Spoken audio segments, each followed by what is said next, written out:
Hi welcome back to Ranjitha YouTube channel.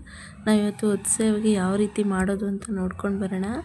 ನ್ಯಾಚುರಲ್ಲಾಗಿ ಒಲೆ ಮೇಲೆ ಮಾಡೋದ್ರಿಂದ ತುಂಬ ಟೇಸ್ಟಿಯಾಗೂ ಇರುತ್ತೆ, ಆರೋಗ್ಯಕ್ಕೂ ತುಂಬ ಒಳ್ಳೆಯದಾಗಿರುತ್ತೆ. ಒಂದು ತಪ್ಪಲೆಯಲ್ಲಿ ಈಗ ಕಾಯಿ ಹಾಲಿಗೆ 3 ಕಾಯಿ ತೊಗೊಂಡಿದ್ದೀನಿ, 2 kg ಬೆಲ್ಲ ಹಾಕ್ಕೊಂಡಿದ್ದೀವಿ. ಈಗ ಹುರ್ಗಡ್ಲೆ ಪುಡಿ, ಕಡಲೆ ಬೀಜ ಹುರಿದು ಪುಡಿ ಮಾಡಿ ಮಿಕ್ಸ್ ಮಾಡಿ ಇಟ್ಕೊಂಡಿದ್ದೀವಿ.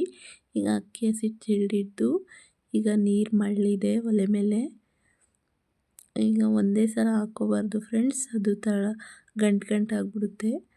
ಕುದ್ದಂಗೆ ಸ್ವಲ್ಪ ಹಾಕ್ಕೊಂಡು ತಿರುಗ್ಕೊಳ್ತಾ ಇರಬೇಕು ಹಿಟ್ಟು, ಇಲ್ಲಾಂದರೆ ಗುಲ್ಟಾಗ್ಬಿಡುತ್ತೆ. ಈ ಕಡೆ ಕಾಯಿ ಹಾಲಿಗೆ ಕಾಯಿ ಹಾಕಿ ಬೆಲ್ಲ ಹಾಕಿ ಗುಂಡು ಬಂಡೆಯಲ್ಲಿ ರುಬ್ತಿರೋದು ಫ್ರೆಂಡ್ಸ್. ಟೇಸ್ಟ್ ಮಾತ್ರ ತುಂಬ ನ್ಯಾಚುರಲ್ಲಾಗಿ ಆರೋಗ್ಯಕರವಾದ ಒತ್ಸೆಗೆ ಮಾಡೋದು. ಹಳ್ಳಿ ಸೈಡು ನಾವಿವತ್ತು ಊರಿಗೆ ಬಂದಿದ್ವಿ. ಊರಲ್ಲಿ ನಮ್ಮ ಅಕ್ಕನ ಮಕ್ಕಳೆಲ್ಲ ಬಂದಿದ್ದರು. ಎಲ್ಲ ಸೇರಿಕೊಂಡು ನಮ್ಮ ಅಕ್ಕೋರು ನಾವು ಎಲ್ಲ ಸೇರ್ಕೊಂಡು ಮಾಡಿರೋದು.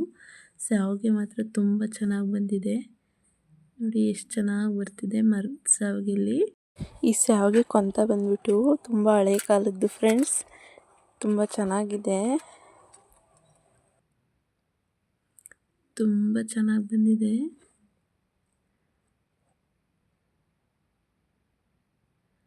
ನೋಡಿ ಎಷ್ಟು ಚೆನ್ನಾಗಿ ಬಂದಿದೆ.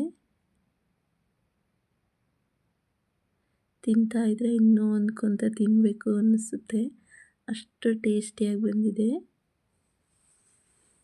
ಈಗ ರೆಡಿಯಾಗಿದೆ. ಇದು ಹುರ್ಗಡ್ಲೆ ಪೌಡ್ರು, ಸ್ವಲ್ಪ ಕಡಲೆ ಪುಡಿ ಪೌಡ್ರು ಮಿಕ್ಸ್ ಮಾಡಿ ಇಟ್ಕೊಂಡಿರೋದು. ಇದು ಕಾಯಿ ಹಾಲು ಪೌಡ್ರ್ ಹಾಕ್ಕೊಂಡು ಕಾಯಿ ಹಾಲು ಬಿಟ್ಕೊಂಡು ತಿಂತಾಯಿದ್ರೆ ಸೂಪರ್ ಟೇಸ್ಟು ಫ್ರೆಂಡ್ಸ್. ನೀವು ಟ್ರೈ ಮಾಡಿ ನೋಡಿ, ತುಂಬ ಚೆನ್ನಾಗಿ ಬರುತ್ತೆ.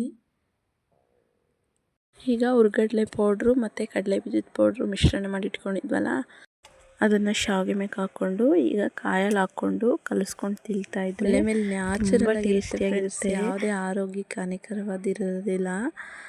ಸೌದೆ ಒಲೆ ಮೇಲೆ ಮಾಡೋದು ತುಂಬ ಆರೋಗ್ಯಕ್ಕೆ ಒಳ್ಳೆಯದಿರುತ್ತೆ, ತುಂಬ ಟೇಸ್ಟಿಯಾಗೂ ಬರುತ್ತೆ.